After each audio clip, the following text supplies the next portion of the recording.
Hi friends, അസ്സലാമു അലൈക്കും. ഇന്ന് ഞാൻ വന്നിട്ടുള്ള ഒരു അടിപൊളി സ്നാക്കിൻ്റെ റെസിപ്പി ആയിട്ടാണ് കേട്ടോ. പെട്ടെന്ന് തന്നെ നമുക്ക് ഉണ്ടാക്കിയെടുക്കാം കേട്ടോ. ചായ തിളക്കുന്ന ടൈം മതി, നമുക്ക് ആ ടൈം വെച്ചിട്ട് തന്നെ നമുക്കിത് ഉണ്ടാക്കിയെടുക്കാം കേട്ടോ. പിന്നെ ഇത് ഉണ്ടാക്കുന്നത് നമ്മളെ വീട്ടിൽ എല്ലാവരും വീട്ടിലും എപ്പോഴും ഉണ്ടാകുന്ന ഒരു സാധനം വെച്ചിട്ട് തന്നെ ഇട്ടത് ചെയ്യുന്നത്. പക്ഷെ ഇതിന് നല്ലൊരു ടേസ്റ്റാണ് കേട്ടോ. കഴിക്കാനും നല്ലൊരു ടേസ്റ്റാണ്, നല്ലൊരു കളർഫുൾ ആയിട്ടുള്ള സ്നാക്കാണ്, ക്രിസ്പി ആയിട്ടുള്ളതാണ് കേട്ടോ. അപ്പോൾ ഇത് ഞാൻ ചെയ്തിട്ടുള്ളത് കപ്പ വെച്ചിട്ടാണ് കേട്ടോ. കപ്പ വെച്ചിട്ട് ഇതുപോലെ ആണ് ഉണ്ടാക്കിയിട്ടുള്ളത്. നൈസായിട്ട് കട്ട് ചെയ്തിട്ട് എടുത്തിട്ടുള്ളതാണ്. നല്ല ടേസ്റ്റാണ്. നമ്മുടെ മക്കൾക്കൊക്കെ കറുമുറ കഴിക്കാൻ വേണ്ടിയിട്ട് കൊടുക്കാൻ പറ്റും കേട്ടോ. ഈവനിങ് സ്നാക്കായിട്ട് ചെയ്യാൻ പറ്റിയ ഏറ്റവും ബെസ്റ്റായിട്ടുള്ള ഒരു റെസിപ്പിയാണ് കേട്ടോ ഇത്. അപ്പോൾ ഇതാരും മിസ് ചെയ്യാതെ കാണണം കേട്ടോ.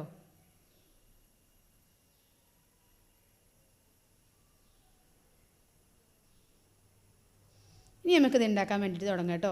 ഞാൻ ഇപ്പോൾ ഇതുപോലത്തെ 3 കഷ്ണങ്ങളായിട്ടുള്ള കപ്പയാണ് കേട്ടോ. അതുപോലെയാണ് പൊളിച്ചെടുക്കേണ്ടത്. എന്നിട്ട് ഇതാണ് എടുത്തിട്ടുള്ളത്. ഇതിപ്പോൾ നല്ലതുപോലെ തൊലിയൊക്കെ കളഞ്ഞ് കഴുകി വൃത്തിയാക്കി എടുത്തിട്ടുള്ളതാണ് കേട്ടോ. ഇനി നമുക്കിത് കട്ട് ചെയ്തെടുക്കണം. അപ്പോൾ ഇത് ഞാൻ കട്ട് ചെയ്യണത് എങ്ങനെയാണ് കാണിച്ചു തരാം.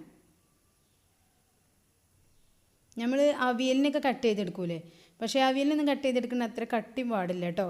നൈസായിട്ടാണ് നമ്മളിത് കട്ട് ചെയ്തെടുക്കേണ്ടത്.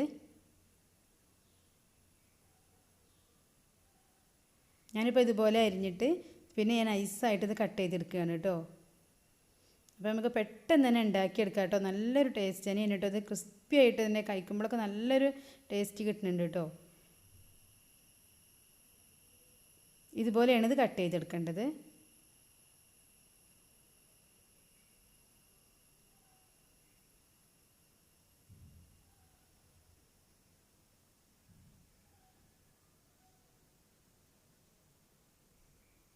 അപ്പോൾ കപ്പ നമ്മളെ വീട്ടിൽ എപ്പോഴും ഉണ്ടാകുന്ന ഒരു സാധനമാണ്.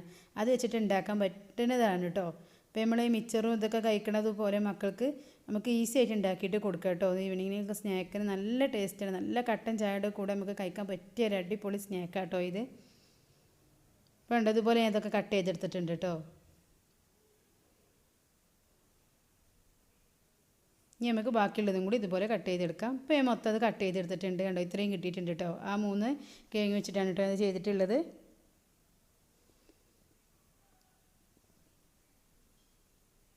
ഇനി ഞാനിതിലേക്ക് ഇട്ട് കൊടുക്കുന്നത് ഇഞ്ചിയും വെളുത്തുള്ളിയാണ് കേട്ടോ ഇട്ട് കൊടുക്കുന്നത്. അത് ഞാൻ ഇതുപോലെ ഇതിൽ വെച്ചിട്ട് ഒന്ന് കുത്തിയിട്ടാണ് ഇട്ട് കൊടുക്കുന്നത് കേട്ടോ.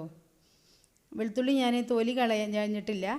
അത് ഞാൻ നല്ലതുപോലെ ഞാൻ കേക്ക് എടുത്തേക്കാണ് കേട്ടോ. ആ തൊലിയോട് കൂടി തന്നെയാണ് ഇതിലേക്ക് ഇട്ട് കൊടുക്കുന്നത് കേട്ടോ. അപ്പോൾ അത് നമുക്കൊന്ന് കുത്തിയിട്ട് ഇട്ട് കൊടുക്കാം.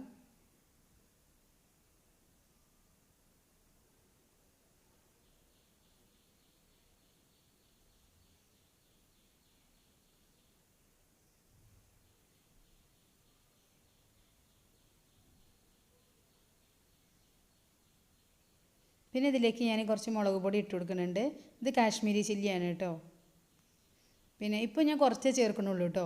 പിന്നെ നമുക്ക് ഇതിൽ മസാല ഇട്ടിട്ട് ഒന്ന് കുടഞ്ഞെടുക്കാനുള്ളതാണ്. അപ്പോൾ ഞാൻ ഇതിലേക്ക് ഇപ്പോഴത്തെ ആവശ്യത്തിന് വേണ്ടിയിട്ട് മാത്രം ഇട്ടിട്ടുള്ളൂ. പിന്നെ ഇതിലേക്ക് ആവശ്യത്തിനുള്ള ഉപ്പ് ഇട്ട് കൊടുത്തിട്ടുണ്ട് കേട്ടോ. അതും തന്നെ നമ്മൾ കുറച്ചിട്ട് കൊടുത്താൽ മതി.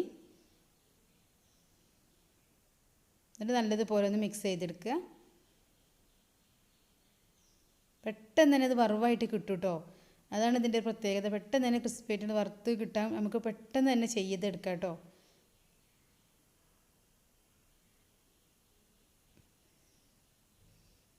അപ്പോൾ ഞാനൊരു പാൻ വെച്ചിട്ടുണ്ട്. അപ്പോൾ ഓയിൽ നല്ലതുപോലെ ചൂടായി വന്നിട്ടുണ്ട്. നമുക്ക് ഇതിലേക്ക് ഇട്ട് കൊടുക്കാം.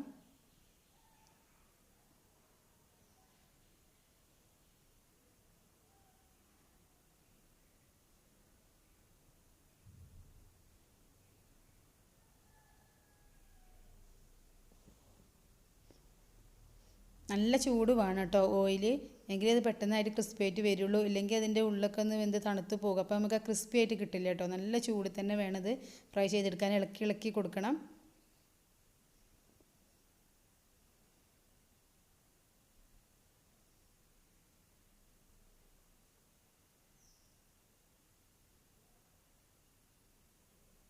ഇപ്പോൾ ഇത് നല്ലതുപോലെ ഒന്ന് വറവായി വന്നിട്ടുണ്ട്. ഇതിൻ്റെ വറവായി എന്ന് അറിയണത് നമ്മളിത് ഇളക്കുമ്പോൾ നല്ല സൗണ്ട് ഉണ്ടാവും കേട്ടോ. അതാണ് ഇതിൻ്റെ വറവിൻ്റെ പരുവം. അപ്പോൾ ആ ടൈം ആകുമ്പോൾ നമ്മളിത് വറുത്ത് കോരി എടുക്കണം കേട്ടോ.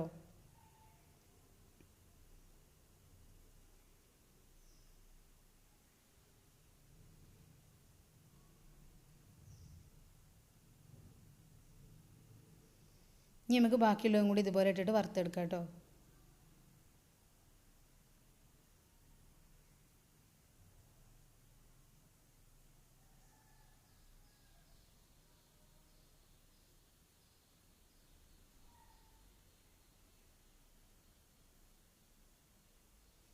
കണ്ടോ നല്ല ക്രിസ്പി ആയിട്ട് തന്നെ കിട്ടിയിട്ടുണ്ട് കേട്ടോ. നല്ലൊരു ടേസ്റ്റ് വേണേ ഇതിന്. ഇനി അതിലേക്ക് കുറച്ച് കറിവേപ്പിലയും കൂടി ഇട്ടിട്ടൊന്ന് വറുത്തെടുക്കുകയാണ്.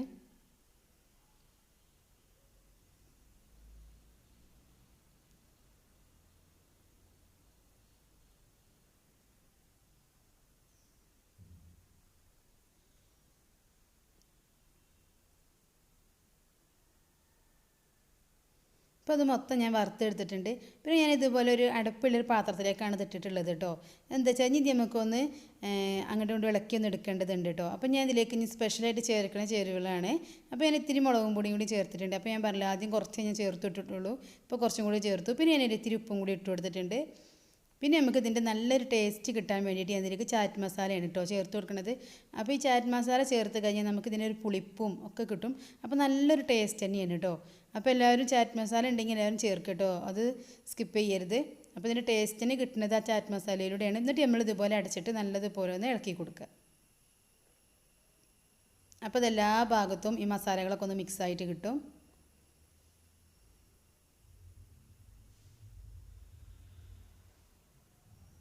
ഇപ്പോൾ ഇത് കണ്ടോ, അപ്പോൾ മസാലകളൊക്കെ എല്ലാ ഭാഗത്തും മിക്സ് ആയിട്ടുണ്ട്. ഇനി ഇത് കഴിക്കാൻ നല്ലൊരു ടേസ്റ്റ് തന്നെയാണ് കേട്ടോ. നല്ല ചൂട് കട്ടനൊപ്പം കഴിക്കാൻ പറ്റിയൊരു സ്നാക്കാണ്. അപ്പോൾ എല്ലാവരും ഒരു പ്രാവശ്യമെങ്കിലും ഇതുപോലെ ഉണ്ടാക്കണം കേട്ടോ. അപ്പോൾ ഉണ്ടാക്കിയിട്ട് എല്ലാവരും എനിക്ക് ഇതിൻ്റെ കമൻ്റ് ഒന്ന് അയച്ചു തരണം കേട്ടോ. അപ്പോൾ നമ്മൾ സൂപ്പറായിട്ടുള്ള അടിപൊളിയായിട്ടുള്ള കപ്പക്കൊള്ളി ഇവിടെ റെഡി ആയിട്ടോ.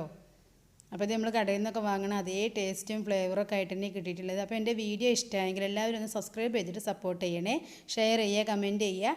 അപ്പോൾ പുതിയൊരു വീഡിയോ ആയിട്ട് ഞാൻ വരുന്നതാണ് കേട്ടോ. അതുവരേക്കും എല്ലാവരോടും അസ്സലാമു അലൈക്കും.